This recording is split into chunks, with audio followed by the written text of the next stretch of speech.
Hello students, जैसा कि lifelines of national economy के पहले वीडियो में आप लोगों को जो है ट्रांसपोर्टेशन के तीनों वेज को क्लासीफाई करके बताया गया, land ways, water ways and air ways. Land ways में हम लोगों ने मेनली डिस्कस किया था रोडवेज के बारे में, और रोडवेज के भी जो टाइप्स हैं आपके, उनके बारे में, चारों टाइप्स के बारे में उस वीडियो में हमने डिस्कस किया था। यहाँ पर हम डिस्कस करेंगे मीन्स ऑफ ट्रांसपोर्टेशन के जो अदर वेज हैं, लैंडवेज के तीनों form, roadways, railways and pipelines and waterways और एयरवेज। इन तीनों वेज की एडवांटेज और डिसएडवांटेज के बारे में, क्या इन तीनों वेज की विशेषताएं हैं, क्या फ़ायदे हैं और कौन से नुकसान है, कौन सा वेज किन कंडीशंस में, किन जोग्राफिकल कंडीशंस में सूटेबल है और कौन सा वेज है जो किन जोग्राफिकल कंडीशंस में सूटेबल नहीं है, कौन सा स्लोएस्ट है, कौन सा फास्टेस्ट है। इस प्रकार के सभी डाउट्स इस वीडियो के माध्यम से क्लियर किए जाएंगे। तो यहाँ पर सबसे पहले हम लैंडवेज के तीन टाइप्स जो हैं, रोडवेज, रेलवेज एंड पाइपलाइंस, इसमें रोडवेज के एडवांटेज और डिसएडवांटेज, क्योंकि क्वेश्चंस जो बनते हैं वो या तो एडवांटेज डिसएडवांटेज टाइप्स बनते हैं या फिर कंपेयर करवा लिया जाता है टू वेज के बीच में, इस टाइप के ही बनते हैं। तो रोडवेज में देखिए, lower construction cost, construction cost जो है वो बहुत ही कम आती है रोडवेज अर्थात सड़कों के निर्माण में। किनके तुलना में? रेलवेज की तुलना में, एयरवेज की तुलना में। एयरपोर्ट्स बनाने में, पाइपलाइंस को बिछाने में और रेलवे लाइंस को बिछाने में जो कंस्ट्रक्शन कॉस्ट आती है उसकी तुलना में सड़कों को बनाने में कंस्ट्रक्शन कॉस्ट कम आती है। सेकंड जो पॉइंट है,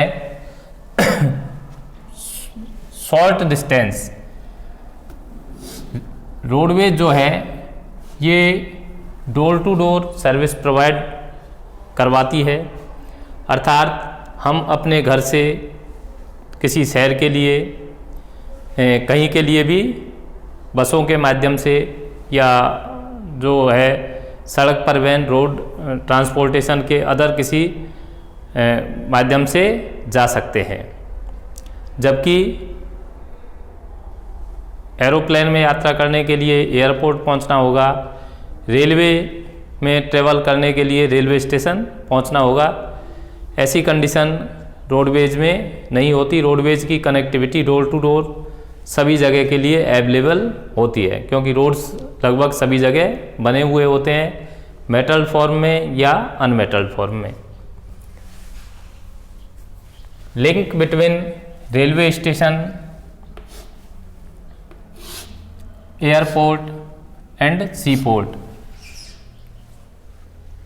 सीपोर्ट, एयरपोर्ट और रेलवे स्टेशन, यहाँ तक तो जैसे रेलवे प्रोवाइड करवा देती है अपनी सर्विसेज रेलवे स्टेशन तक, गुड्स की भी और पैसेंजर्स की भी रेलवे स्टेशन छोड़ेगी वो।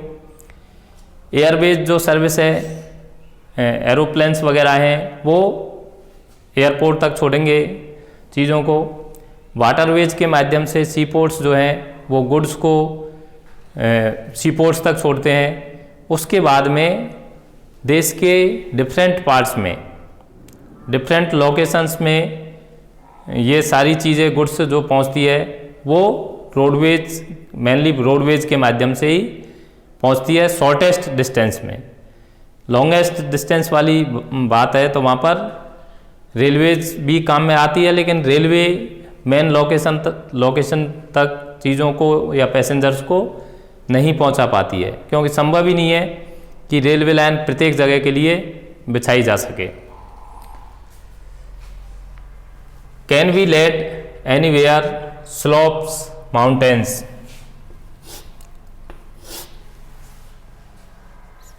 रोड जो है इनको किन्हीं भी जोग्राफिकल कंडीशंस में आसानी से बनाया जा सकता है।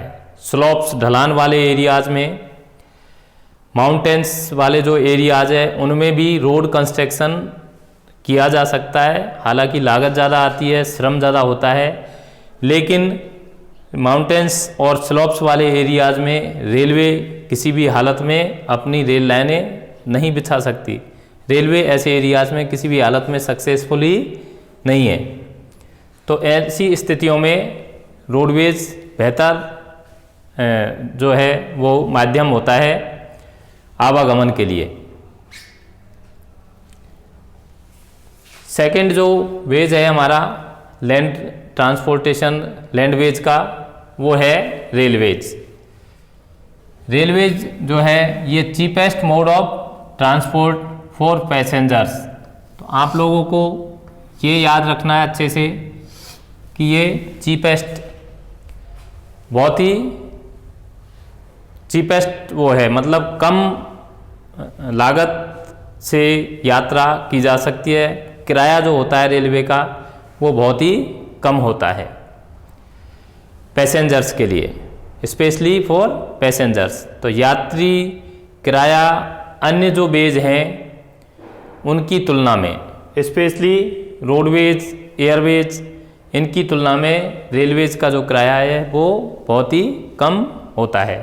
तो इसमें गरीब तबका, सामान्य तबका भी यात्रा कर सकता है, एक से दूसरे स्थान पर जा सकता है। देश के प्रमुख शहर सब रेलवे नेटवर्क के माध्यम से जुड़े हुए हैं। रेलवे की यात्रा सेफ भी मानी जाती है। सेकंड आपका पॉइंट है a great integrating force for economy. Great integrating force for economy. तो रेलवे हमारे देश में स्टार्ट हुई 1853 से। फर्स्ट जो रेल थी वो चली मुंबई से थाने के बीच। पर्पज जो था अंग्रेज़ों का इनको डेवलप करने के पीछे, वो था अपने कॉमर्शियल हितों की पूर्ति करना। लेकिन इसका जो इनडायरेक्ट इफेक्ट सामने आया वो ये था कि ये जो अपना पूरी जो कंट्री है ये इंटीग्रेटेड हो गई, कनेक्टिविटी बढ़ गई और लोग एक दूसरे से जुड़ गए थे एक नेटवर्क के माध्यम से। उनका जो साइड इफ़ेक्ट्स जो हुआ उसके माध्यम से एक इंटीग्रेशन हो गया और देश की जो इकोनॉमी है निश्चित रूप से उसके लिए लाइफलाइन का काम रेलवेज करती है। एक great integration force for economy, तो देश की अर्थव्यवस्था के लिए ये बेहतरीन इंटीग्रेशन, लोगों में कनेक्टिविटी बढ़ाने के लिए बहुत ही महत्वपूर्ण भूमिका रेलवे के द्वारा अदा की गई है। रेलवे को जैसा कि ऊपर लिखा हुआ है 16 जोन्स में डिवाइड कर रखा है। इंडियन रेलवे को 16 जोन्स के अलग अलग जगह पर हेडक्वार्टर्स हैं। Indian railway is largest public sector undertaking.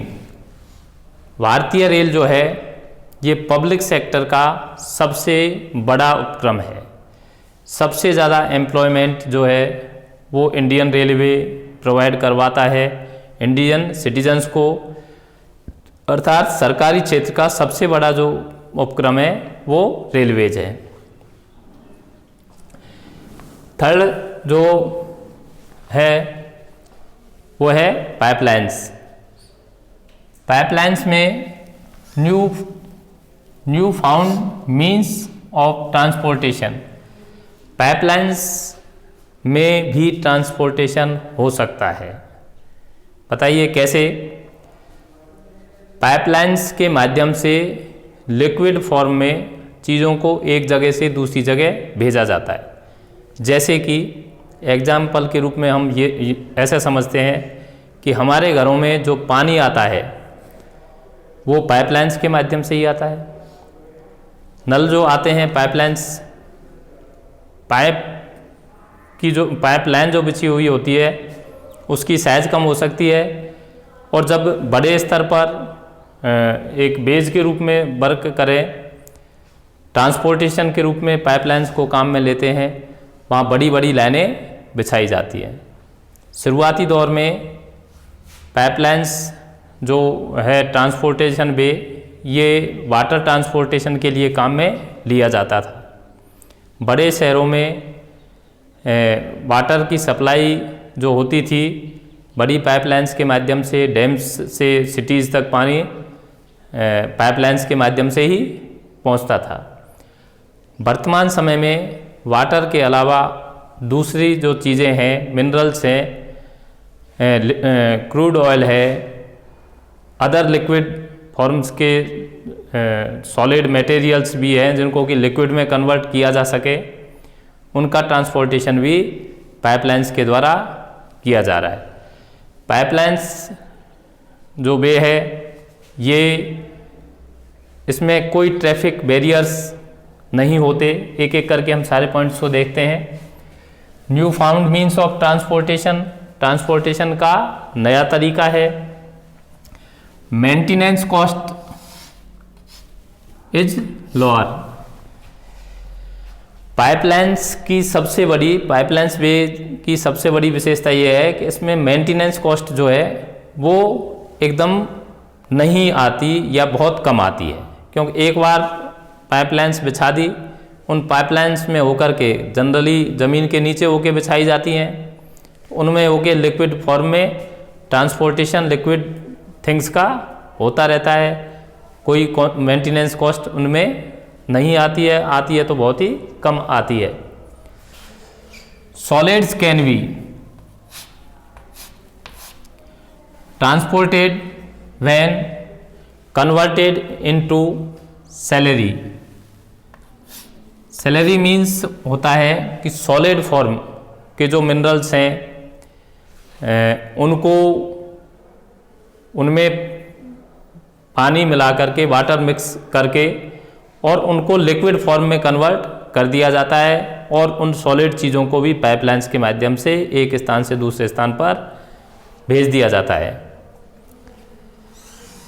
There is no traffic barriers. अब देखिए इस ट्रांसपोर्टेशन की सबसे बड़ी विशेषता, सबसे बड़ा एडवांटेज जो है, जनरली ट्रैफिक बैरियर्स जो हैं रोडवेज में विशेष देखने को मिलते हैं। रेलवेज़ के अंदर भी ट्रैफिक बैरियर्स होते हैं, हमेशा सिग्नल्स नहीं मिलते सभी ट्रेनों को। एयरवेज में भी ऐसी प्रॉब्लम हो सकती है, वाटरवेज में भी हो सकती है, लेकिन पाइपलाइंस में कोई ट्रैफिक बैरियर्स नहीं होते। अर्थात इसमें शेड्यूल्ड टाइम में जो है वो सप्लाई निर्धारित स्थान पर पहुंचना लगभग तय ही होता है। Second way, land ways, water ways and air ways इस एंगल से, क्योंकि अभी तक हमने तीनों जो वेज पढ़े हैं ये लैंड वेज के टाइप्स हैं। अब हम देखते हैं वाटर वेज को। वाटर वेज अर्थात जलमार्ग, ये चीपेस्ट मीन ऑफ ट्रांसपोर्ट है। चीपेस्ट मीन ऑफ ट्रांसपोर्ट, सबसे सस्ता तरीका है ट्रांसपोर्टेशन का। एंड हम ये भी कहें तो शायद अतिशयोक्ति नहीं होगी कि ये oldest mean of import export का भी रहा है। बहुत पुराने समय से वाटर वेज को काम में लिया जाता रहा है इंपोर्ट एक्सपोर्ट के हिसाब से। ओल्डेस्ट भी है एंड चीपेस्ट भी है। सबसे सस्ता है क्योंकि इसकी लागत किसी प्रकार का कोई रोड बनाने की या रेलवे ट्रैक बनाने की ज़रूरत नहीं होती। 2 टाइप्स में इसको हम क्लासीफाई कर सकते हैं, एक देश के अंदर और दूसरा देश के बाहर, international waterways and national waterways. National waterways में रिवर्स, कैनाल्स और उनके माध्यम से जो होता है ट्रांसपोर्टेशन वो, और इंटरनेशनल में एक्सपोर्ट इंपोर्ट जो होता है हैवी गुड्स का, वो चीज़ है जो 2 देशों के मध्य में होता है, लंबी दूरी का होता है, बड़े जहाज़ों के माध्यम से भारी चीज़ों को लेना और लाना आसान होता है। Most suitable for carriage heavy and bulky goods. भारी सामान को एक स्थान से दूसरे स्थान तक पहुंचाने में रोडवेज की उतनी कैपेसिटी नहीं होती, ट्रक की क्षमता, ट्रक हैं या और भी कोई गुड्स व्हीकल है, उनकी क्षमता सीमित होती है।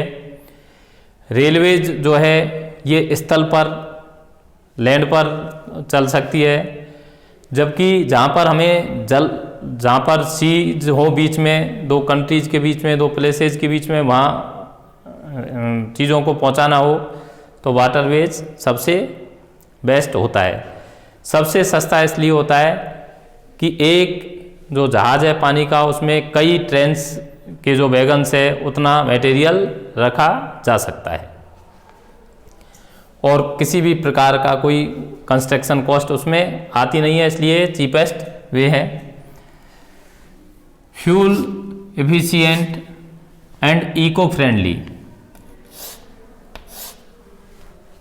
फ्यूल एफिशिएंट, इसमें ईंधन के रूप में जो है क्रूड ऑयल है, पेट्रोलियम प्रोडक्ट्स है, वो बहुत ही कम यूज होते हैं। पानी में चलना जहाज़ों का बहुत ही आसान होता है, ज़्यादा वहाँ फोर्स की, ज़्यादा एनर्जी की रिक्वायरमेंट इंजन को नहीं होती है। इको फ्रेंडली है क्योंकि यदि फ्यूल कम जलेगा तो वो वातावरण के लिए भी, प्रकृति के भी लिए भी सही रहेगा। अब हम देखते हैं एयरवेज को। एयरवेज जो है ये हमारे देश में एयर ट्रांसपोर्टेशन नेशनलाइज्ड इन 1953। इस तरह के शॉर्ट टाइप के क्वेश्चंस बनते हैं 1 नंबर वाले, तो इन चीज़ों को भी आप लोगों को अच्छे से याद रखना है। जो भी सन है उनमें इम्पोर्टेंट जो सन है सिर्फ उन्हीं को याद रखें, बाकी ज़्यादा सनों के चक्कर में तो हम लोग जो काम की चीज़ें हैं उनको भी ढंग से कवर नहीं कर पाते। तो जो इम्पोर्टेंट सन है वो हम हमारे वीडियोज़ में आपको बराबर बताते रहेंगे। एयरवेज जो है ये फास्टेस्ट है, सबसे तेज है, नया तरीका है जिसको कि बहुत ज़्यादा लंबा समय नहीं हुआ है, मतलब 100-150 वर्ष से ही, और ज़्यादा यूज़ में ये वर्तमान समय में आने लगा है। फास्टेस्ट है, सबसे तेज़ है, एक जगह से दूसरी जगह, एक देश से दूसरे देश या एक कॉन्टिनेंट से दूसरे कॉन्टिनेंट में पहुंचने में बहुत ज़्यादा समय नहीं लेता, सबसे ज़्यादा फास्टेस्ट है, सबसे ज़्यादा कंफर्टेबल है, आरामदायक सफ़र होता है, एंड सबसे ज़्यादा प्रेस्टिजियस है, प्रतिष्ठा का भी माना जाता है। तो Airways fastest, comfortable and prestigious. Second जो पॉइंट है, can cover difficult areas. Difficult जो एरियाज हैं उनको भी एयरवेज के माध्यम से कवर किया जा सकता है और किया जाता है, जैसे mountains areas, seas, desert and forests. इन एरियाज में रोडवेज को डेवलप करना, रेलवेज को डेवलप करना संभव नहीं होता, वहाँ पर भी हम एयरवेज के माध्यम से आसानी से पहुँच सकते हैं। Provides help during floods and earthquakes and other natural disasters. बाढ़ के दौरान, भूकंप के दौरान और अन्य प्रकार की नेचुरल डिजास्टर्स के दौरान जब दूसरे वेज के माध्यम से लोगों तक हेल्प पहुंचाना संभव नहीं हो पाता, ऐसी स्थिति में एयरवेज के माध्यम से लोगों की मदद की जाती है, डिफ़िकल्ट एरियाज़ में पहुंचा जाता है। जैसा कि आप लोग नेचुरल डिजास्टर्स के टाइम पे टीवी न्यूज़ वगैरह और उनमें देखते हो, उस पीरियड में ये विशेष हेल्पफुल होता है। अब हम डिस्कस करेंगे डिसएडवांटेज। अब तक हमने डिस्कस किया एडवांटेज के बारे में, तो जो पूरे 5 वेज हैं उनके एडवांटेज हमने डिस्कस किए। अब हम डिस्कस करेंगे इन पूरे 5 वेज के डिसएडवांटेज के बारे में। चूँकि क्वेश्चन एडवांटेज किसी का भी पूछा जाए, यदि आप लोग इस चार्ट को अच्छे से याद कर लेते हो, निश्चित रूप से आंसर दे पाओगे। एडवांटेज भी है इसमें सभी के और डिसएडवांटेज भी है। तो डिसएडवांटेज में हम सबसे पहले देखते हैं रोडवेज का। रोडवेज के क्या डिसएडवांटेज, क्या डिफ़िकल्टीज हैं। Large volume of traffic. तो देखिए सबसे पहला जो डिसएडवांटेज, जो आप लोग भी अपनी डे टू डे लाइफ में ऑब्जर्व करते हो, खुद महसूस करते हो, हर आदमी महसूस करता है, हम भी महसूस करते हैं, तो वो है ट्रैफिक बैरियर्स एंड कंजस्टेशन। रोड्स की साइज जो है वो कम है और साधनों की संख्या काफ़ी ज़्यादा बढ़ती जा रही है, जिसकी वजह से रोड्स पर जाम के हालात रहते हैं और एक स्थान से दूसरे स्थान पर पहुंचने में हमें अपेक्षाकृत बहुत ज़्यादा समय लगता है। सेकेंड पॉइंट है अनमेटल्ड रोड्स। पिछले वीडियो में आपको बताया था कि रोड्स का जो क्लासिफिकेशन है मटेरियल के बेसिस पर, वो 2 टाइप में है, मेटल्ड एंड अनमेटल्ड। तो जो रोड्स हम देखते हैं डामर के बने हुए या पक्के जो भी रोड्स हैं, किसी दूसरी चीज़ के भी बने हुए, वो सब मेटल रोड्स हैं। और कच्चे जो रास्ते हैं जो एक दूसरे गांव को जोड़ते हैं, वो सब अनमेटल्ड रोड्स हैं। तो अनमेटल्ड रोड्स जो हैं, जो कि हमारे देश के जो रोड्स हैं उनके लगभग 50% हैं, उनमें रेनी सीजन में ट्रांसपोर्टेशन संभव ही नहीं होता। क्यों? क्योंकि रेनी सीजन में उनमें पानी भर जाता है और उसमें होकर के साधन कोई भी निकालना लगभग मुश्किल होता है। अनमेटल्ड रोड्स हो गया। Most of bridge are narrow and old. Bridge जो हैं, over bridge, under bridge, roads में जो बने हुए होते हैं रेलवे लाइंस को क्रॉस करने के लिए या अदर कोई फॉर्म्स के लिए, उन सब में बड़ी समस्या ये है कि वो या तो ज़्यादातर पुराने होते हैं, ब्रिटिश कालीन भी रोड ओवर ब्रिज वगैरह हम बहुत सी जगह देखते हैं, और उनकी जो साइज़ होती है वो काफ़ी नैरो होती है, जहाँ से ट्रांसपोर्टेशन जो है वो कर पाना, ज़्यादा यदि ट्रैफिक है तो उस स्थिति में उनमें भी जाम के हालात लग जाते हैं। अब हम सेकंड रेलवेज की डिसएडवांटेज देखेंगे। डिफ़िकल्टी टू ले रेलवे लाइंस। तो रेलवे लाइंस को स्पेशली जब इनको कंस्ट्रक्ट किया जाता है रेलवे लाइंस को, उस समय बहुत सी डिफ़िकल्टीज आती हैं। किन एरियाज में? Specially forest, mountains and desert areas में। डेजर्ट एरिया में रेलवे लाइन बिछाने में और इन बाकी जगहों में भी रेलवे लाइन बिछाने में बहुत सी डिफ़िकल्टीज आती है। डेजर्ट एरिया में तो स्पेशली रेलवे ट्रैक्स जब बिछा भी दिए जाते हैं तो उसके बाद में वहाँ जो रेत के माध्यम से, रेत आंधियों के माध्यम से चलती है, और जिसकी वजह से कई बार ट्रैक्स जो हैं उनमें भी आवागमन और उनमें जो है वो कवर हो जाते हैं, तो काफ़ी डिफ़िकल्टीज रेलवे को होती है इन ट्रैक्स को कंटिन्यू रखने में। ट्रेवल विदाउट टिकट, रेलवे की बड़ी जो आमदनी है वो गुड्स ट्रेन्स के माध्यम से होती है, लेकिन जो पैसेंजर ट्रेन्स भी हैं उनमें विदाउट टिकट लोगों के चलने से एक रेलवे की आय का जो बड़ा सोर्स है वो कम हो जाता है। Theft and damaging of railway property, railway property को लोगों के द्वारा कई प्रकार से नुकसान भी पहुंचाया जाता है। रेलवे का जो सामान है वो भी कई जगह से चोरी होने की भी घटनाएं सामने आती हैं। तो ये इस प्रकार से 3-4 पॉइंट्स हैं जो रेलवे डिसएडवांटेज, रेलवे वेज के डिसएडवांटेज को मेंशन करते हैं। अब हम देखते हैं पाइपलाइंस के डिसएडवांटेज। वैसे पाइपलाइन जो है वो लिक्विड फॉर्म के ट्रांसपोर्टेशन के लिए सबसे बेहतरीन तरीका है। Construction cost is higher. Number 1, railway line pipelines को बिछाने के लिए कंस्ट्रक्शन कॉस्ट है वो काफ़ी ज़्यादा होती है। It is use only for liquid transport.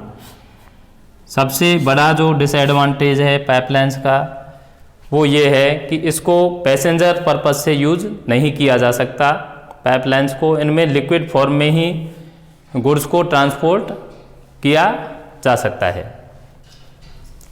Waterways के disadvantage, slowest mode of transport.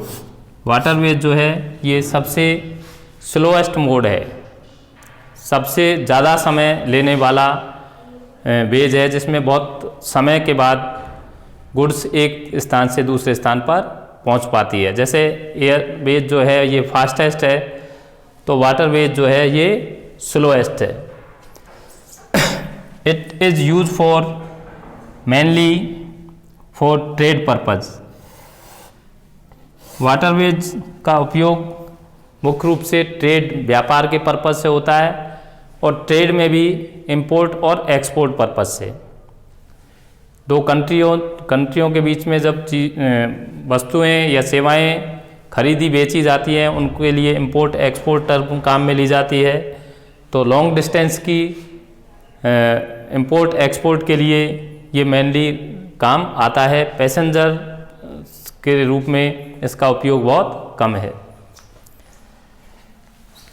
Airways के डिसएडवांटेज, एक्सपेंसिव, बहुत खर्चीला है, बहुत महंगा है, मोड ऑफ ट्रांसपोर्टेशन है। एयरवेज जो है ये सबसे एक्सपेंसिव मोड ऑफ ट्रांसपोर्टेशन है, सबसे ज़्यादा खर्चीला होता है। Reached out from common people, सामान्य लोगों की पहुंच से बाहर है। क्यों? क्योंकि इसमें जो किराया है रेल एयरवेज का वो बहुत ज़्यादा होता है, जो कि गरीब या सामान्य लोगों की पहुंच से काफ़ी बाहर होता है। अफेक्टेड बाई वेदर कंडीशंस, और सबसे बड़ा जो डिसएडवांटेज है मेरे नज़रिए में एयरवेज का, वो वेदर कंडीशंस से सबसे ज़्यादा इफ़ेक्टेड होता है एयरवेज। वायुयान, हेलीकॉप्टर हैं, हवाई जहाज़ हैं, ये वेदर कंडीशंस यदि अपोजिट हों, ख़राब हों, तो ऐसी स्थिति में काम में नहीं कर सकते, जबकि रेलवेज, रोडवेज उस कंडीशंस में भी काम में ली जा सकती हैं। तो ये चार्ट आप लोगों को पूरा एक्सप्लेन करके बताया गया है। इसके आप लोग नोट्स बनाइए और इसको बेहतर तरीके से समझिए। इस चैप्टर का एक वीडियो और आप लोगों के लिए हम लेकर आएंगे।